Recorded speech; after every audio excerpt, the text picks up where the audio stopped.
We have to let go of the sapling of old beliefs. Because when you hold on to what you think is yours to do, is when you miss out on the greater potential of Spirit's opportunity. There's always an opportunity in everything. Now, I found that hard to believe a lot of times in my life. But sure enough, if I live long enough, if I get through the drama enough, I'll see it. I'll see it. So I often ask myself, Michael, is this mine to do? Is this mine to do? Am I moving in the direction of my highest good and my greatest blessing? Sometimes the answer is from within us. We know about the still small voice of God, the whisper of Spirit. Sometimes that's where it is. Other times it comes to me in an outer form. How often I have tried to stay the course when it wasn't mine to captain. You ever been there? Oh, yeah. I'm sure I'll be there again, so will you. You cannot do someone else's expectations, I've learned, and be in God's grace. You can't live someone else's life. In The Science of Mind, the wisdom of Dr. Ernest Holmes, the founder of religious science, writes this. And it's on mental equivalence. So what we believe for ourselves is what shows up in our lives. That's a mental equivalent. It equals our believing. So he says this. The whole teaching of Jesus is based on the theory that we are surrounded by an intelligent law, which does unto each as he or she believes. He implied the necessity of faith, conviction, and acceptance. That is, it must be measured out to us according to our own measuring. And when I first read that, I thought, I have to use a measuring cup. How big is your measuring cup? Is it half a cup? I got a big one at home. I like a lot of product in whatever I'm doing. Sometimes it's, well, I can't take it. Anyway, it makes it easy to measure, you know? So, he goes on to say, we must not only believe, we must know that our belief measures the extent and degree of our blessing. Which means don't limit your blessing. Do not limit what you think you deserve. But we do. I mean, I do. And that's what shows up. We call this the law of mental equivalence. How much life can any man or woman experience? As much as they can embody. There is nothing fatalistic about this. We are so constituted that we can continuously increase our embodiment. Do you know that? There's always more to know. There's always more to accept. There's always more on the buffet of life. When I ordered a cake for today, many of you saw it. Well, when they said the size, I said, sure, how many will feed? Oh, that's plain, yeah. We'll have more. Well, it is. I went, whoa. Then I went, that's perfect. It's this big old thing that I hope you take some home with you, because there's plenty. There's plenty. So that was a simple example to me of showing up and going, wow. I didn't know it was going to be that much. Although I expect a lot. That was more than I expected. It was wonderful.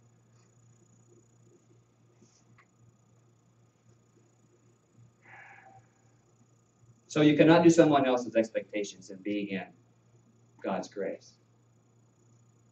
And what I know at the onset of each spiritual inquiry that I have is this. This is the truth, as I know it to be.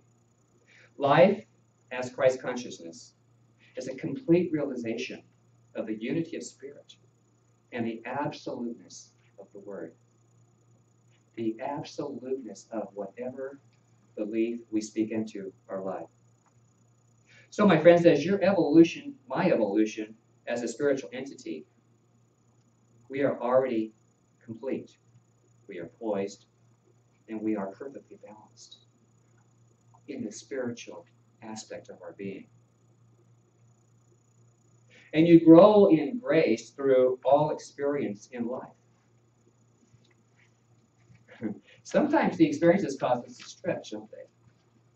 And some are painful, causing a few stretch marks, a few bruises. But those stretch marks can serve as reminders of your evolution to greater understanding. Now, I don't think we're given lessons so they can beat us up. We have experiences to help us evolve. The only way you get beat up is you repeat the same old experience and don't want it, or it's not good for you. So those stretch marks can provide, and those memories can provide, a greater understanding and a deep, abiding grace of awareness. Hello? We've got to be awake to our own thinking. Remember, there's an abundant opportunity in this life for greater joy, more harmonious relationships, financial abundance. And each time you have a bump or a stretch, say to yourself, "Thank you, God, I heard that message. I surrender to a greater idea of myself. I give permission to myself, my spiritual self, to show itself through me as a new idea." Hello?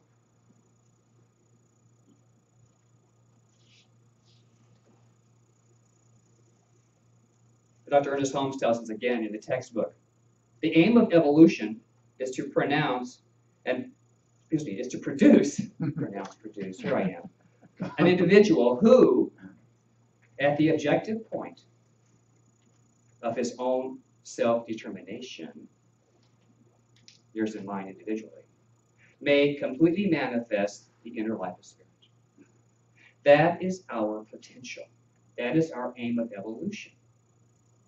He goes on to write, even the spirit does not seek to control us. It lets us alone to discover ourselves.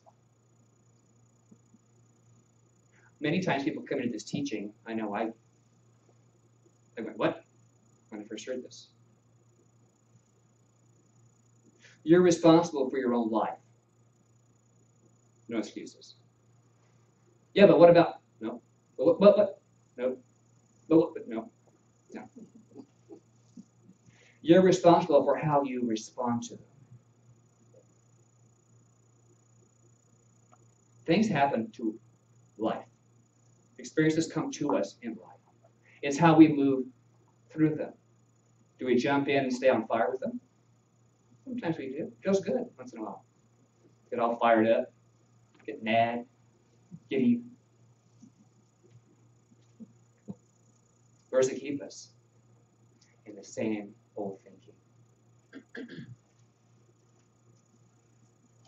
So you have the freedom to be you, and nobody else but you. Isn't there a song about that? I'm gonna be loved by you. Oh. Spiritual segue. I'm back. So you have the freedom to be you. You have the great joy to discover that inner spirit of divinity that says, hello, this is who I am. Hello, I am spirit, first and foremost. I'd like you to say with me, hello, world. Hello, world. It doesn't matter what has happened in the past. It doesn't matter what has happened in the past. The truth is, I'm a joy-filled, loving expression of God, evolving perfectly. This is who I am. How'd that feel? How did that feel? That felt good for me. But those kinds of resonance affirming statements, when you speak them, clarity and conviction. They feel really good.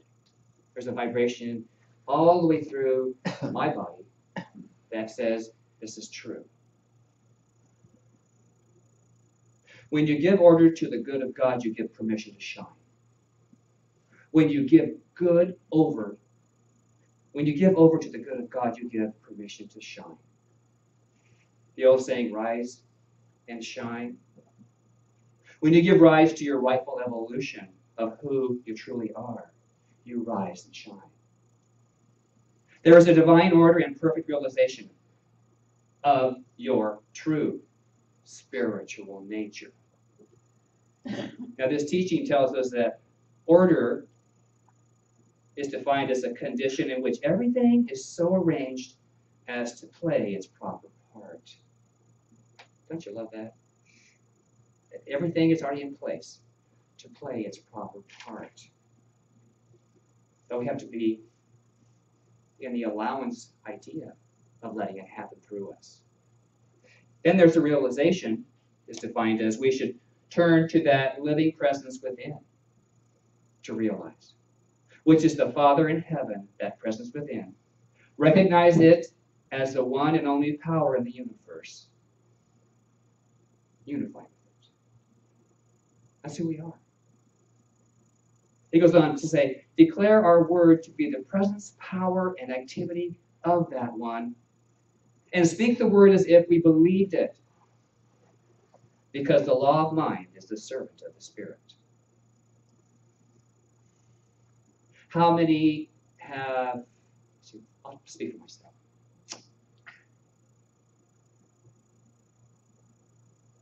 Go to a restaurant.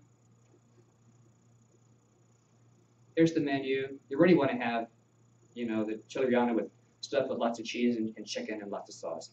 But no, you have the salad with 2 little bites of, chicken. Do you think you're going to leave satisfied? Your tongue's not going to be satisfied. Mine wouldn't be. I mean, maybe you're dieting. That's okay. Maybe you want a different figure. That's okay. But what I'm saying here is there's something your body says it in your mind and your soul for your evolution requires to have happen. And it just might be that fattening entree at that moment. But it's a call to be mindful. Okay, so speaking of the law of mind as a servant of the Spirit. 4 years ago, there was an intention by Rev Louie and I to purchase a building because the church center needed to grow. We evolved through lots of planning and lots of riding around Chico to here, at 40 Constitution Drive. Well, it's a place that both of us thought, when it first began to be developed, thought, who would go there? Who would go that far out of Chico? But from 1984 to 4 years ago, it just seemed the right thing to do. We had evolved. The center had evolved. And so, in that evolution, and in the move, there was a realization that, gee, wouldn't it be nice to have our hair salon in this building? And wouldn't it be nice to have it on the left corner as you come in the door? But there were certain realizations out of all that. That there had to be 3 people, not 4, in our salon staff that we had at the time.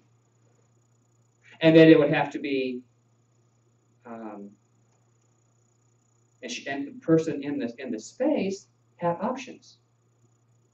And when those were exercised, it would most likely be the right time. Well, almost 2 years ago, Reverend Louie made his transition. Didn't think that was going to be dropping down into the third person, the three people. I'm just giving you some alignment here. It's all come like to me. And so, back in September, with the help of a mastermind called Keith, we began working on possibilities, how that would look. And then a mastermind called money managers were brought into the equation to see if how feasible that was. So all that came into alignment. The one thing that the contractor needed to start his job were the 3 shampoo bowls. The day they arrived, Karen Schmidtke went to the hospital.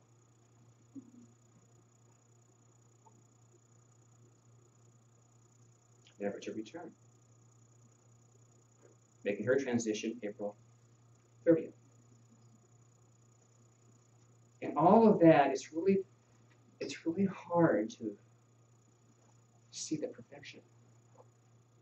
And yet I know deep down that it all is. It all is. And so I'm going to move to some numbers. In 1976, we opened the salon.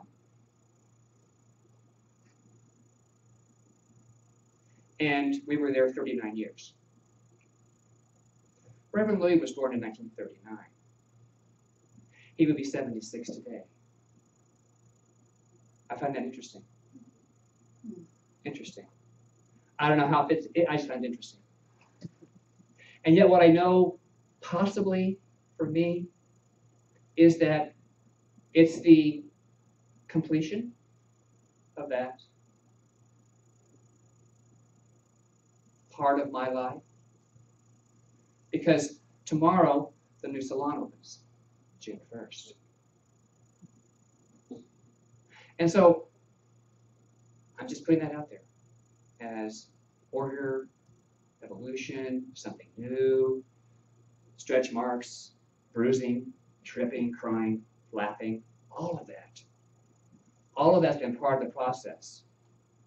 And I know that, as the old story goes, when the mother walks up and sees a little girl shoveling out horse manure in the barn, she says, "Honey, what are you doing?" She says, "I know there's a pony in here somewhere." I know there's something in it that, that is yet to be known, yet to be seen, yet to be experienced. That is wonderful. And so that's where I am in this life. I'm evolving before your very eyes. And I know you are doing your own evolving through life too. So I do want to say thank you for your support to love yourself, to be here, to love each other, and to be in this spiritual family.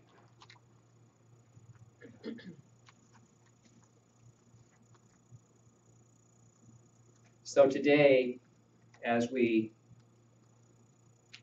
finish this morning's celebration I would invite you to go into Fellowship Hall and share some memories, share the laughter that Reverend Louis brought, and let's keep that alive, because I know it is. I know that it is. That's one thing that I hear people say. I can still hear his giggle or his laugh, and so share the joy, and it's a joy that you carry too. But you be careful. Be careful in there, because it's contagious. And before you know it, every one of us will be smiling. So, beloveds, align in the consciousness from this moment forward in a greater way. And do it in unity and do it in love. But watch out. You just might discover the real you. Namaste. So